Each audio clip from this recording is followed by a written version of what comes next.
Hello and welcome to PHM 601. In today's class, we will be focusing on searching for and citing academic articles in essays. So, we have a couple of learning objectives. The first is that by the end of the class, you'll be able to identify the basics for searching for academic literature. You'll be able to identify databases for health related journal articles. You be able to illustrate how to search for academic journal articles. And, but at the end of the day, you'll be able to describe some strategies in drafting an essay that meets the expectation of academic writing. So, starting from the first learning objectives, it's very important when you are writing an essay that you do not wing it. So at the level of writing you're expected to do in grad level, there is a certain the assumption is that you've had a lot of experience with writing from high school and then writing in your undergrad, and now that you're writing as a grad student, you are expected to write at a higher level than you would have written in high school or in undergrad. You're expected to have kind of mastered or the act of writing, and so you cannot afford to wing it or it be the very last thing, like start writing a paper in the last 30 minutes that the paper is due for submission. It's going to show in your work that you didn't put in as much thoughts as you should have put it. So, writing, essay writing, especially in a grad level course, is not something that you can wing.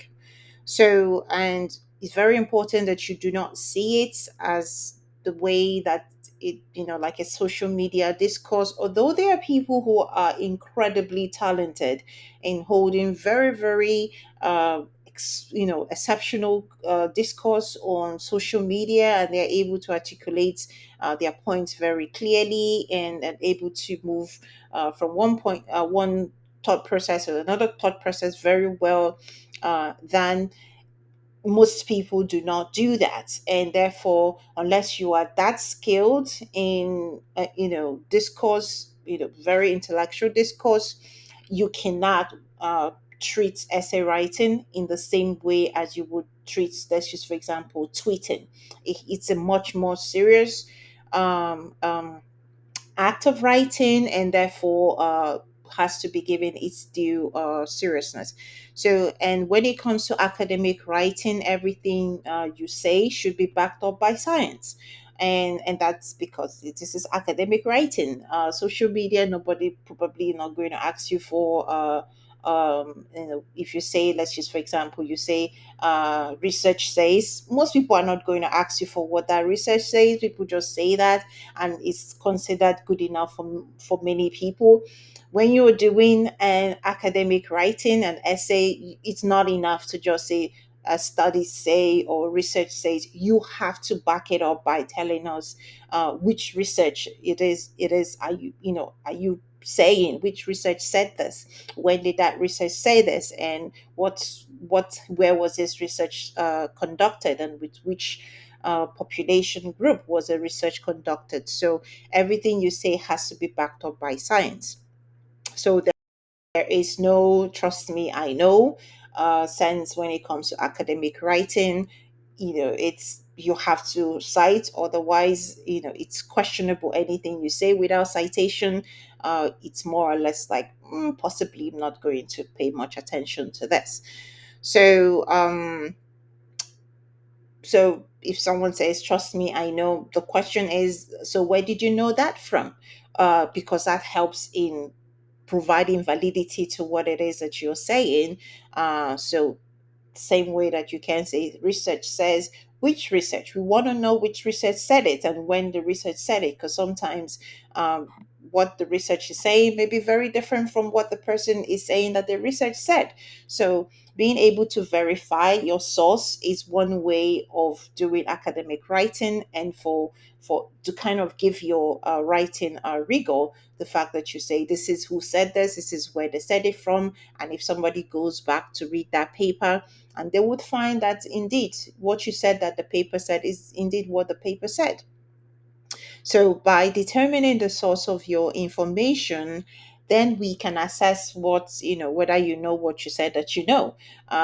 Because it's very, very common for people to throw around evidence or citation or research says, but when people go back and look at what it is that they said the research says, it may be saying something in completely different from what the person said that the research said. So that is the only way for your audience to verify that you indeed know it is what you're talking about, by going back to the source of your information to find out whether what you said that it said is actually accurate.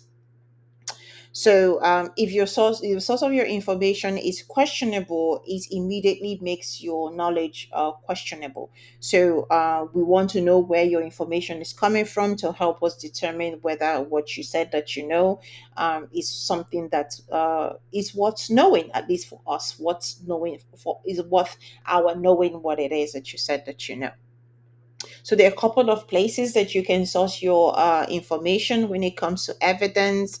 Science has existed for centuries, and one way that science keeps being relevant today is because it keeps being updated with new knowledge, and the knowledge comes from research. So it's very, very unlikely, therefore, that you are the first person with the knowledge on the topic that you're writing about.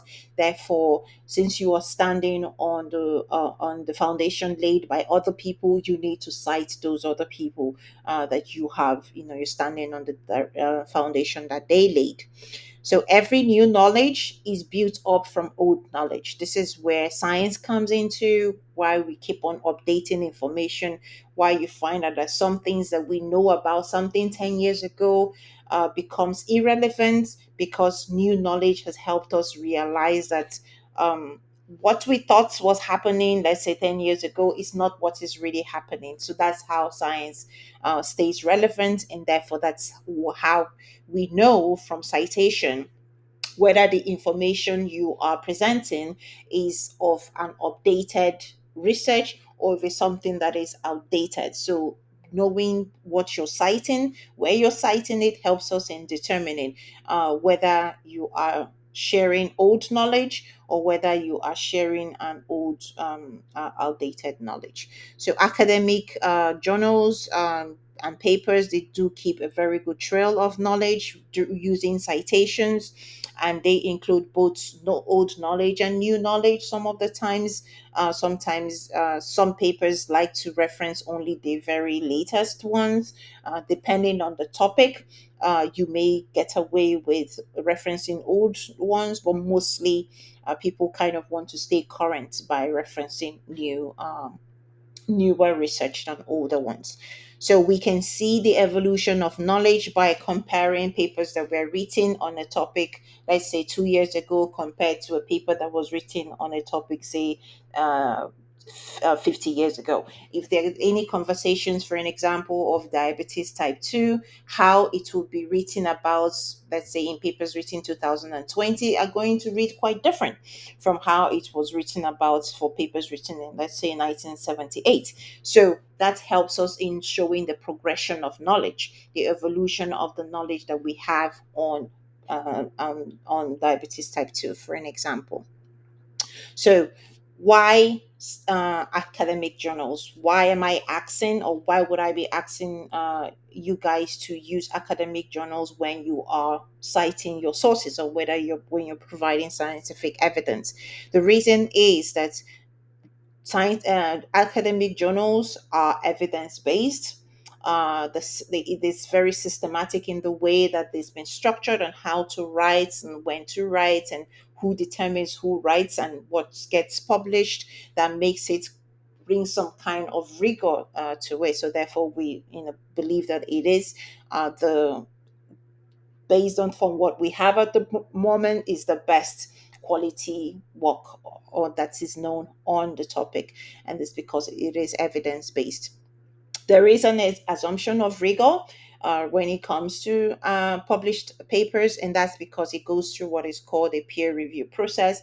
People who are knowledgeable in the subject area read the published articles or read the manuscript and decide whether it meets the expectation, or if more needs to be done for it to come out being a good paper. So because of that, there's this assumption of rigor that comes into academic journals.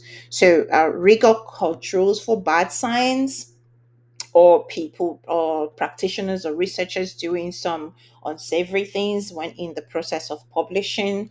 And sometimes people end up manipulating their research or manipulating the data. uh, the assumption of rigor the rigor that goes into publication helps in controlling for those. So therefore, when papers get published, especially in peer-reviewed journals, the expectation is that we can trust the science to a great degree. So rigor is standardized, especially when it comes to publications. Therefore, something that has been systematically determined to be acceptable is generally seen, to be acceptable in all journals. So there is what is being said: this is acceptable and this is unacceptable. These acceptable practices, the acceptable ways of doing things, kind of make it such that this is a kind of paper that gets in because it meets those expectations, and the unacceptable ones kind of help to sift through what is regarded as bad science. So that is why academic journals are kind of trusted. The system by which journal writing or paper publication or journal publication is not perfect, uh, because it always brings a question of who determine what is acceptable and who determine what is unacceptable. It's not perfect, but for now it's a pretty decent system, and that's what we have, and it has kind of worked for now. So for the most part, when it comes to rigor of writing and who said what and who and when they said it, academic journals has the best system for publications, compared to other things being like blogs or people having YouTube channels, for instance. So when you're writing your essays, does your evidence, your scientific evidence, does it have to come from academic journals? The answer is yes, and also no. So while academic journals have, provides the rigor and provides the standardization of writing, and kind of helps in sifting out bad science, it doesn't mean that unless it's coming from academic article journal, that means that there's nothing of worth to be said. That's not what that means. Information that come from government agencies are typically accepted as being of the same quality of work, quality of science as academic journals. And this is because under the premise that those information that are coming from government agencies are being based on science. They're being done by science, and there's some form of internal rigor that comes with it. Because for the most part, the government agencies have some form of reputation to keep up, and they don't want to publish things that are incorrect, and that's going to end up making them, embarrassing them in public, and potentially possibly costing the administration, election seats and stuff like that. So there is a lot that goes into trying to make sure that comes out in government agencies are scientifically based, and therefore they are as good as journal articles. Also, experts' knowledge does bear a lot of weight. For instance, if the Secretary General of the UN says something, he is staking his reputation on it. And therefore, when statements come from those experts, we kind of trust what they have to say, is seen as being of the same quality of writing or quality of science as journal articles. So it doesn't have to strictly be journal articles. You could be sourcing your information from government agencies or international agencies or some form of experts in the field. They would serve also as being good scientific evidence as journal articles. Professional association also are acceptable for the same reason. They have a reputation to maintain in them being able to, be science based and be evidence based, and therefore, when publications are done from them, it can, for the most part, is expected that this is based on good science and therefore has good quality work to reference. So, where can you get academic papers? So, there's a preference for this course. There's a preference that when you're using your citation, that is coming from academic journals, and because the reason is because it provides this broader and wider range of information that websites, for an example, may not necessarily give. For example, if you go to American Association of Hearts, I think that's what it's called. I forgot. You'll know that the information you're going to be getting is going to be restricted to things that has to do with the heart. But if you go to, let's just for example, database that hosts all the articles on public health, you're going to have them talk about the heart, talk about the lungs, talk about the eyes and everything. So journal articles, or rather academic journals, hold a much broader and wider range of information than most other sources of information. And the information is usually very easy, a lot easier to find, because of the way that they are systematically, you can systematically pull them up. There's a methodology in retrieving journal articles in a way that doesn't quite work for, let's just for example, information that is on CDC. The way that you pull out information from CDC is going to be quite different from how you're pulling out from a database of academic journals. And they're usually very much easier to cite as well. An example of a database for academic journals, you have the PubMed, you have Ovid, you have journals, Google Scholar. There are many more than this, but this is one of the very popular two, three, when it has to do with population health or public health. So most of the information you're going to need is going to be on PubMed, on Ovid, or on Google Scholar. You can also try the university libraries. SLU has the Sims library, which also has a database of very good journal articles in there.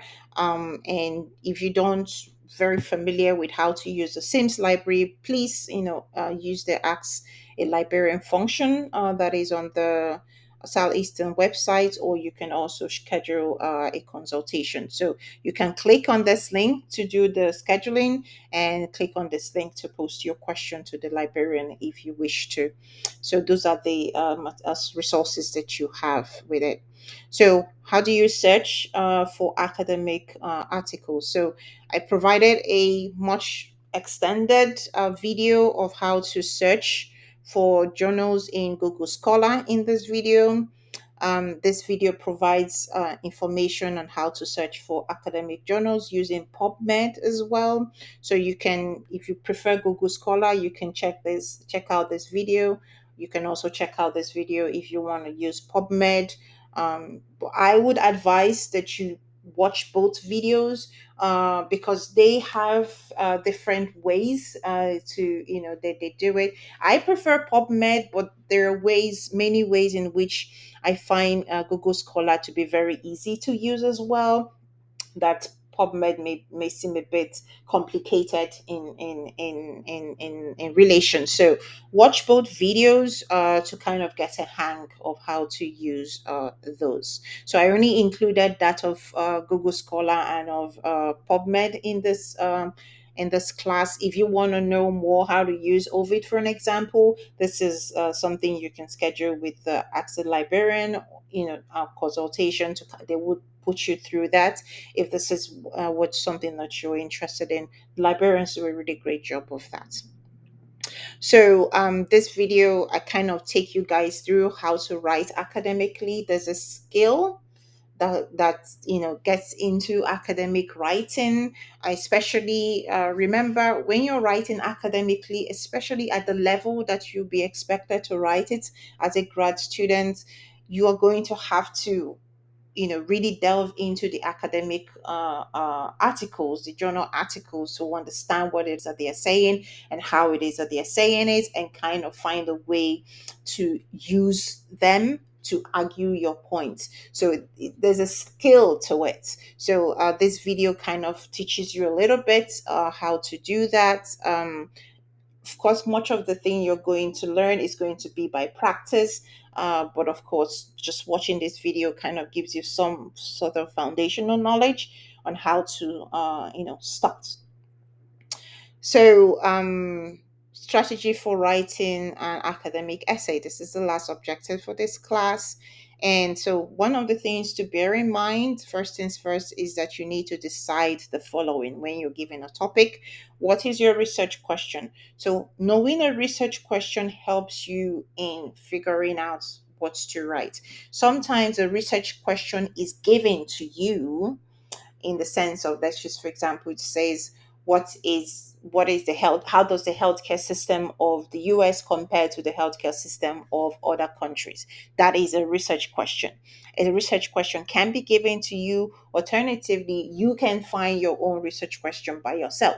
Let's use, for example, you were told to write a topic on healthcare systems. It was just a broad, very broad topic that says write anything about healthcare system. Now you determine by yourself what sort of research question to ask that's going to help you know where to dig into in the journal article. So let's say you were given a very broad level that says what is the healthcare system of the world. You can decide, okay, I want to know what the healthcare system is in rural America. That becomes your research question. What is the healthcare system in rural America? So when we talk about research question, it doesn't have to be this very complicated thing. It just kind of helps you in knowing how to structure your writing, how to structure your thought process when it comes to the writing. So, and in determining your research question, another thing you're trying to figure out is what is the main point of your research question. What is it that you want to know the most about? Let's use, for example, if you were looking at healthcare system in rural America, you may be interested in how are the healthcare workers able to provide services to those who do not have high health literacy. So that kind of gives you a main point to it, because you may have something that is too broad so that when you start writing about it, it becomes very difficult to manage because there's so many things in it. So having a main point helps you in streamlining it and becomes a lot easier to write. So, and what do? You start by skimming through your databases. That's the PubMed, the Google Scholar, the Ovid, uh, to kind of get a feel of what has been written about your topic and how, what was the things that were found. That would help you in determining which direction to go. So, select a few appropriate question papers, not so much. Because if you select too many, you may get overwhelmed at first. Now, the question of what is not so much depends on person. So some people can handle 5 papers, some people can handle 20 papers. So it's basically you determining what you're comfortable with. You may want to start small, and if you feel you can handle more, then you keep on reading more papers. Then after you've selected the papers, then you need to skim through the papers to get a sense of what it is that the paper is talking about. Sometimes what the paper is talking about is not what it is that you're interested in. You may be interested in healthcare system in rural America, but when you dive into the paper, you find that it's not talking about it. It's talking about that in urban America, or it's talking about it for towns that are almost urban. So you want to be very careful by just to make sure that what it is that you're talking about or you want to talk about is the same thing that the paper is talking about, and you kind of figure this out by skimming through the paper. And then after you're done skimming through the paper, then you have to outline your essay, and you do that by using the information that has been provided by in the papers. So you outline your paper, or you draft your essay using the information that is in the paper, so that this way it's easier for you to know what should go into your introduction, and what's your different all the different points that you want to make. And that it's easier to do it this way than to form an idea and then go chasing for evidence in the journal articles. You don't want to do it that way, because if you already form an idea and then start looking for papers to back up what you've already found, you may be completely off tangent. So you don't want to do that. You want to start by going from the information that's been provided in the papers and use that to form your opinion. That's the way to go about it. So, writing our outline, a well structured paper must have the following: it must have an introduction, a body, a conclusion. The introduction, we're doing a general overview. The body is the meat of the essay. This is where the most of your energy should go into. Then your conclusion should be a summary of or deductions from the body. So when you're drafting your introduction, think about a research topic. So say this one is healthcare financing in the U.S. Your general overview would be your body is to give your reader a snippet of what's sorry, your introduction is to give your reader the snippet of what your body of the essay is going to cover. And an example would be in describing what a healthcare system is and summarizing the US healthcare system, for an example, whether how it's funded, percentage of the population that is publicly funded versus those that are privately funded. And then when you're drafting the body, remember the body is the meat of the essay. It requires that it may require you to describe, to compare, to analyze, or to evaluate. So the level of complexity of your writing and the detail of the information you're going to be providing depends on which it is that you're doing. For instance, when you are describing, it's not going to require as much detailed or complex information versus when you are evaluating. In evaluating, you're going to do a lot more critical thinking than you would if you were doing a description.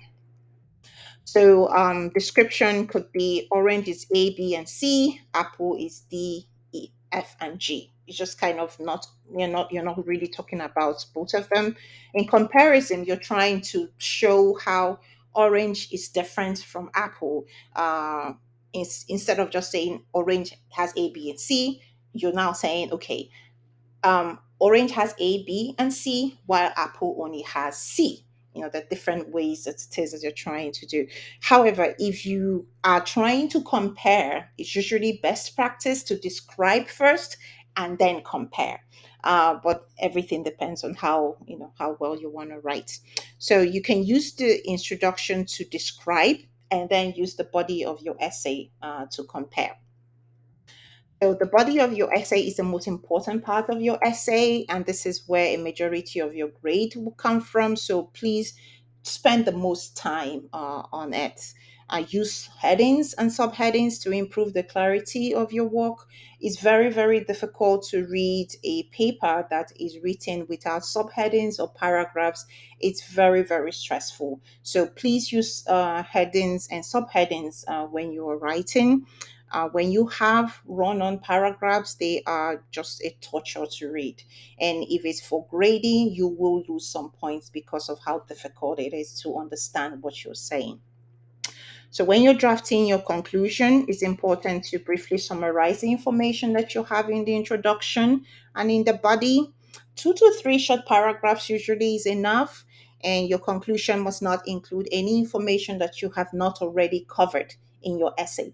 Don't use your conclusion to say something new or add some new information. That's not what you use conclusions for.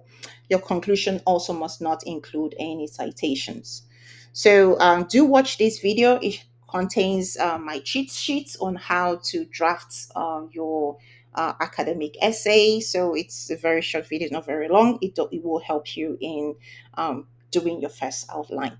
And that's where we end for today's class. Remember to use the Q&A board if you have any questions, and I'll be more than happy to assist you with that. Do have a lovely day. Bye.